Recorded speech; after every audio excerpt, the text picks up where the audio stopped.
തുടർച്ചയായി 7 ദിവസം നീണ്ടുനിന്ന റാലിക്ക് ശേഷം ഇന്ന് ഇന്ത്യൻ മാർക്കറ്റ് നെഗറ്റീവ് ക്ലോസിംഗ് നൽകുകയും ഇൻഡെക്സ് 0.34% ഇടിഞ്ഞ് 24,247 ക്ലോസിംഗ് നൽകുകയും ചെയ്തു.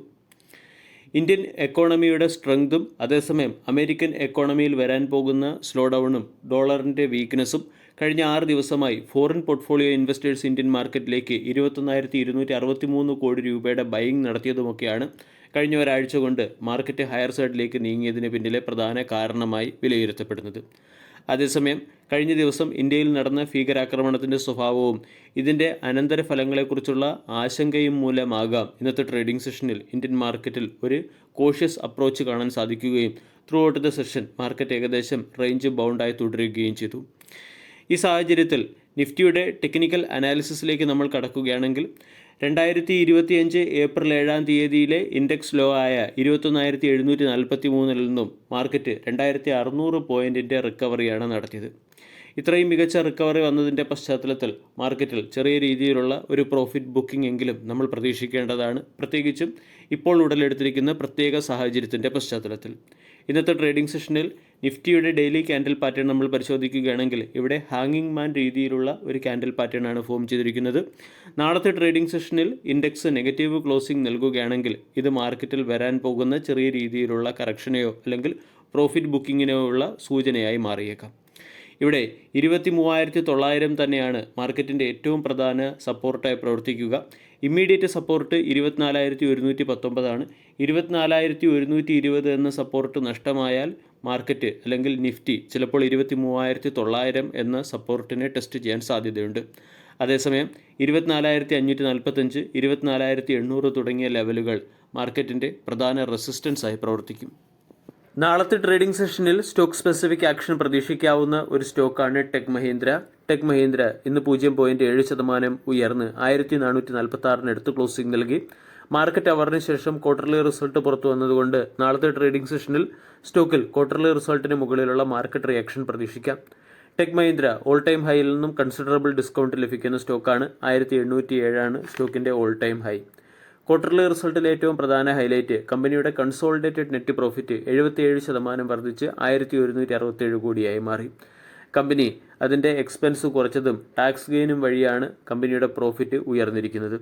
കഴിഞ്ഞ ക്വാർട്ടറിൽ 983 കോടി രൂപയുടെ പ്രോഫിറ്റ് ആയിരുന്നു കമ്പനി നേടിയത്. കഴിഞ്ഞ വർഷം 661 കോടി രൂപയുടെ പ്രോഫിറ്റ് ആയിരുന്നു നേടിയത്. ഇയർ ഓൺ ഇയറിൽ നമ്മൾ പ്രോഫിറ്റ് താരതമ്യപ്പെടുത്തുമ്പോൾ 77% വളർച്ച കമ്പനിക്ക് കൈവരിക്കാൻ സാധിച്ചിട്ടുണ്ട്. കൂടാതെ റവന്യൂ ഫ്രം ഓപ്പറേഷൻ 4% വർദ്ധിച്ച് 12,873 കോടിയിൽ നിന്നും 13,384 കോടിയിലേക്ക് എത്തുകയും ചെയ്തു.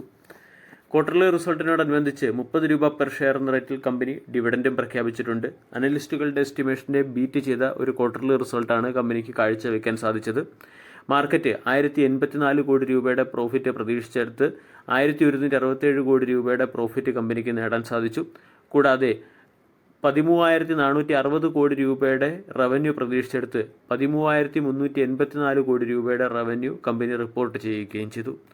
റവന്യൂ ക്വാർട്ടർ ടു ക്വാർട്ടറിൽ 0.7% വർദ്ധിച്ച് 13,286 കോടിയിൽ നിന്നും 13,384 കോടിയിലേക്കാണ് എത്തിയിരിക്കുന്നത്. 13,460 കോടി രൂപയുടെ റവന്യൂ ആണ് മാർക്കറ്റ് പ്രതീക്ഷിച്ചത്.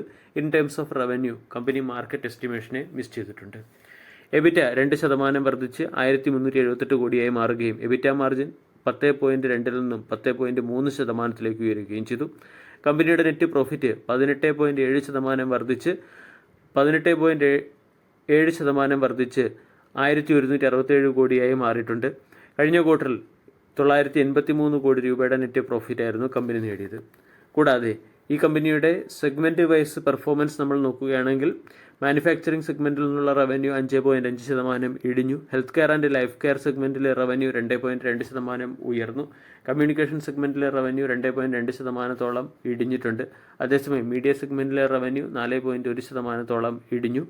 കൂടാതെ BFSI സെഗ്മെൻറ്റിൽ നിന്നുള്ള റവന്യൂവിൽ 6% വർധനവുണ്ടാവുകയും ചെയ്തു.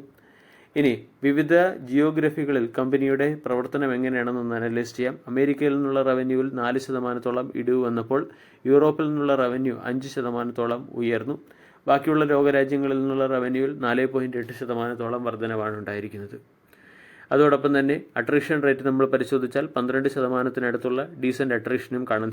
ഒരു സമയത്ത് 1750 രൂപയ്ക്ക് മുകളിൽ വിലയുണ്ടായിരുന്ന സ്റ്റോക്ക് കറക്ഷൻ ഫേസിലേക്ക് നീങ്ങുകയും 1250 വരെ ഇടിയുകയും ചെയ്തു.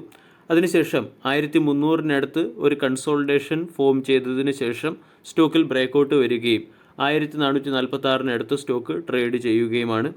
ഇവിടെ നിന്നും 1500 സ്റ്റോക്കിൻ്റെ ഇമ്മീഡിയറ്റ് റെസിസ്റ്റൻസായി പ്രവർത്തിക്കും. 1500, 1550, 1600 തുടങ്ങിയവയാണ് അപ്സൈഡിലേക്കുള്ള പ്രധാന റെസിസ്റ്റൻസുകൾ. 1400 സ്റ്റോക്കിൻ്റെ പ്രധാന സപ്പോർട്ടാണ്. കൂടാതെ 1300 സ്റ്റോക്കിൻ്റെ ഡിമാൻഡ് സോൺ കൂടിയാണ്. വീഡിയോ എല്ലാവർക്കും ഇഷ്ടമായി എന്ന് വിശ്വസിക്കുന്നു. താങ്ക്